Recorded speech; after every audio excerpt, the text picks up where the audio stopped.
There's no one in the world who seems to love to blame the media more than Donald Trump. And as a member of the media for the past 15 years, I actually think he has a good point. He just loves being right, doesn't he? He really does. Just look at his face. Now, let's be really honest, okay? When you think of reporters, a lot of the time, people think that we are biased and untrustworthy, and that we are part of the rigged system. I mean, my gosh, people really seem to hate us. I get that, okay? But it wasn't always this way.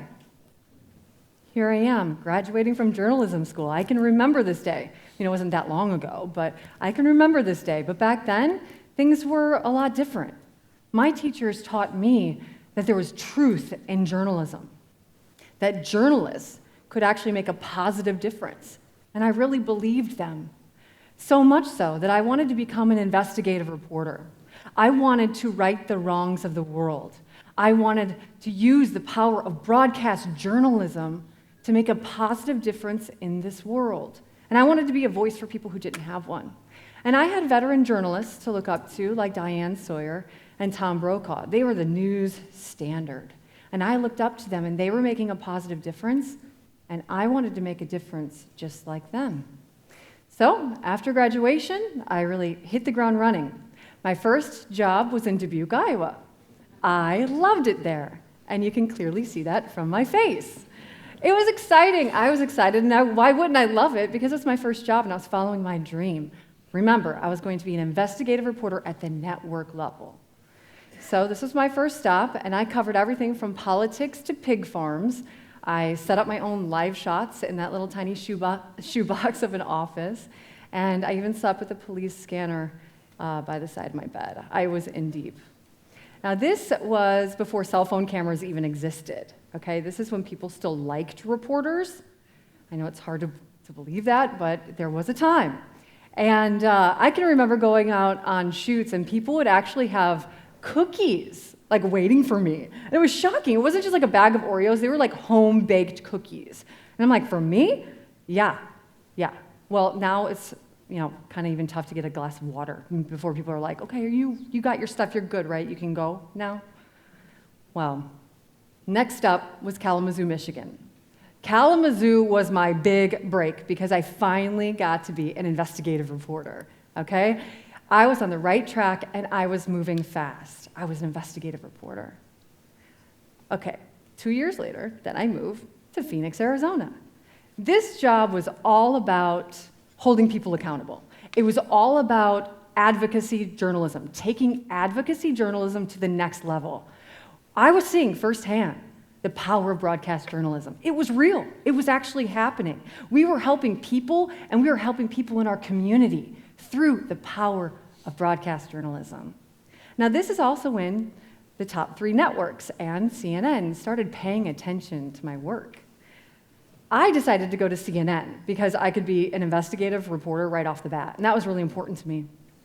So I went there, and I was surrounded by a bunch of over-caffeinated news junkies just like myself, and I was in love. It was like my little slice of heaven on earth. Now, CNN at that time, they were really ahead, in my opinion, of they were ahead of the curve when it came to their online news component, CNN.com.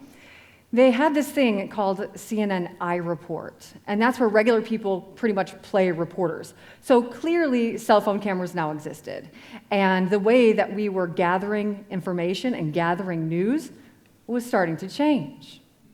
Citizen journalists were leveling the playing field, and they were as independent and as free as could be, which in turn made paid and professional journalists like myself look biased and untrustworthy.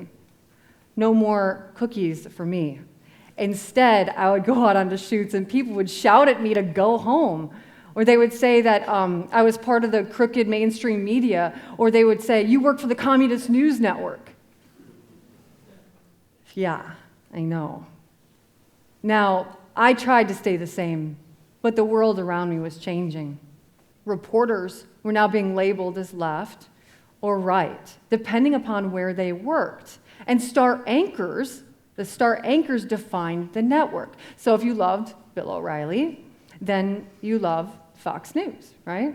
If you love Rachel Maddow, then you love MSNBC. And before I knew it, I was caught up in a political scandal of my own that I never saw coming, though maybe I should have. So I was working at CNN, and I was working on a documentary called Right on the Edge, and it was about a group of young conservative activist filmmakers. The leader of that group, James O'Keefe, he wanted to meet with me, but he wanted to meet with me in private because he wanted to talk about the documentary, and I agreed. I thought I had nothing to lose. So when I showed up, a colleague of his actually alerted me. She warned me that he was about to punk me.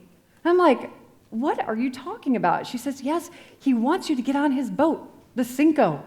And it's staged with sex toys and hidden cameras. He wants to embarrass you, and he wants to embarrass CNN. As shocking as this was, it represented something so much bigger to me. It represented how people were starting to feel about the media. The media was becoming the enemy, and evolving technology was the game changer. The pervasiveness of social media sites allowed for more content and faster than ever. Facebook and Twitter were changing what was newsworthy. No longer did it matter so much about the news reporter. The news judgment of the news reporter started mattering less. And what really mattered was if a story went viral. If a story went viral, that meant it would likely rate well on TV, and that's what made it newsworthy. Journalists were becoming more tabloid, okay? Journalists were becoming more tabloid, and the quality of our news content, it began to suffer. And it was harder than ever to distinguish between real news and gossip. Goodbye, advocacy journalism, and hello, Boo and the Beeps. And I'm fascinated that they kind of have the same hair in this picture. It's like amazing to me. So as the news cycle continued to speed up, it got faster and faster, right? So who would really want to air a 5-minute long investigative story? How boring, right? I mean, it's just too long and too boring. We don't have the mindset for paying attention to that at this point. I can remember having a conversation with the executive producer of AC360 at the time, and he was like, God, Abbie, your stories are just so long. It's too much FaceTime away from Anderson. Well, I mean, I get it. I love Anderson Cooper too, but star power should not overpower investigative journalism.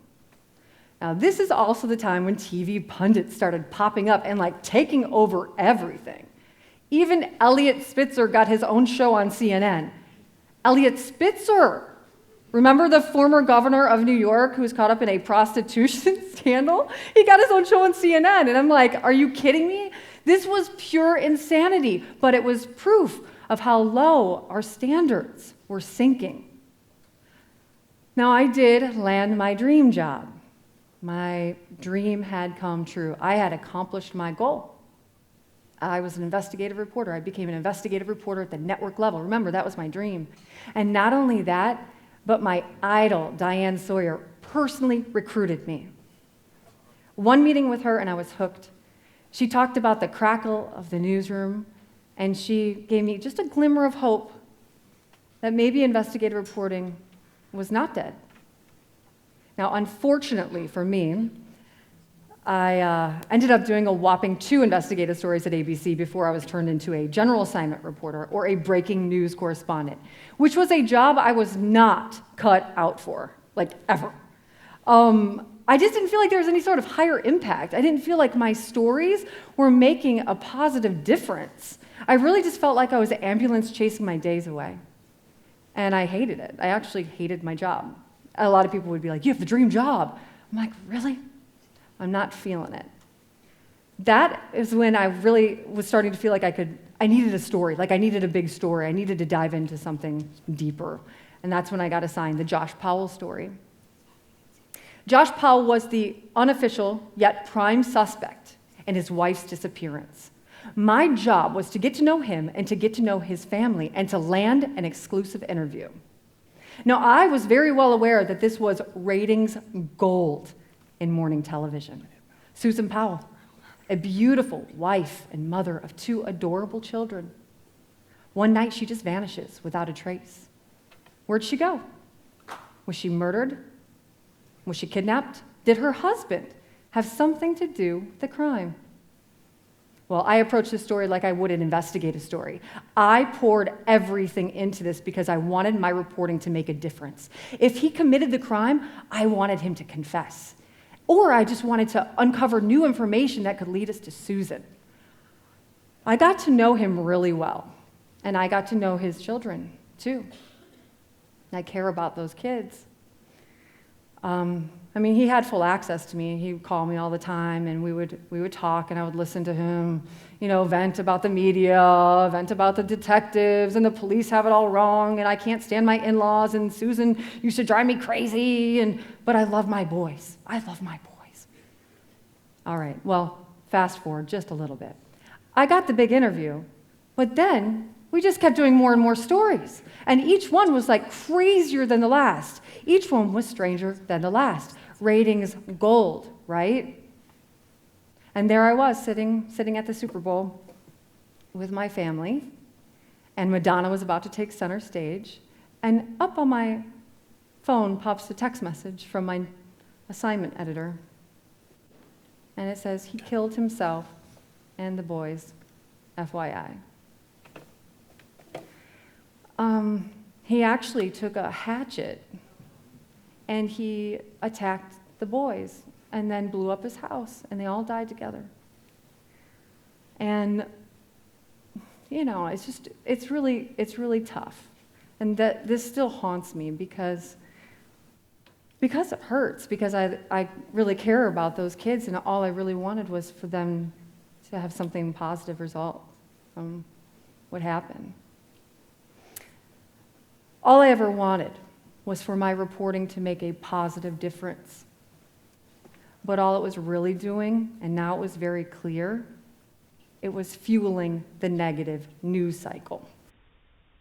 And there I was, standing outside the house, charred house, where he had just murdered those 2 little boys. And I'm supposed to be doing a live shot. It felt wrong. It felt dirty. And I knew at that very moment that I did not want to be a news reporter any longer. I lowered my standards, and look where it got me. And I wondered why people hate reporters. Well, I kind of hated myself.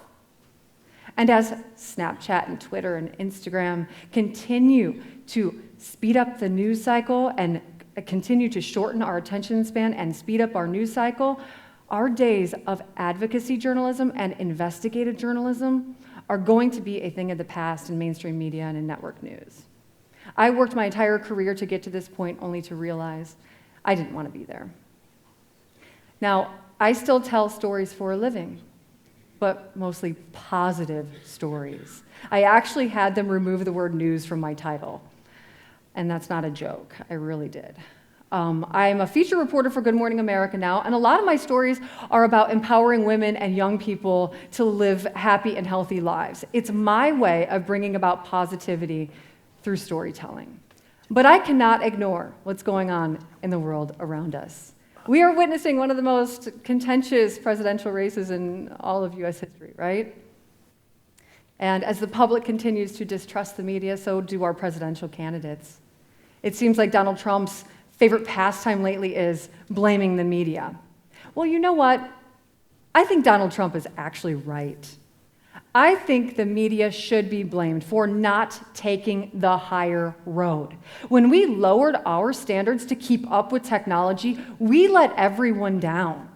Network news used to be more of a social responsibility, and now it's a billion-dollar industry, all corporately owned. And when that shift is made, so does the mindset of news executives, whose then job becomes how to sell the news. Well, what sells? Scandals, shocking headlines, murder mysteries, like the Josh Powell murder and so many of the others I've covered along the way. Ratings matter most, not quality and social responsibility. Now, I believe, and I coined this phrase, I'm pretty proud of it, I believe that we are just at the beginning of the "we hate reporters" era. And I think it could go on for a long time. I do. And I think until we start realizing that being angry is a waste of time, that we'll soon begin to realize that being smart is more important. Be a smart news consumer. Just as a trained journalist is expected to have multiple sources, you should do the same thing. We should all be doing the same thing because there's not one universal truth any longer. But in this high-tech world we live in, information gathering is easier than it's ever been. We all have the power to be our own reporter because the truth is out there.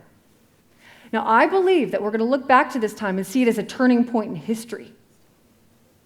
I believe that there will be a time when we start encouraging our young people to once again be a reporter because it is a noble profession.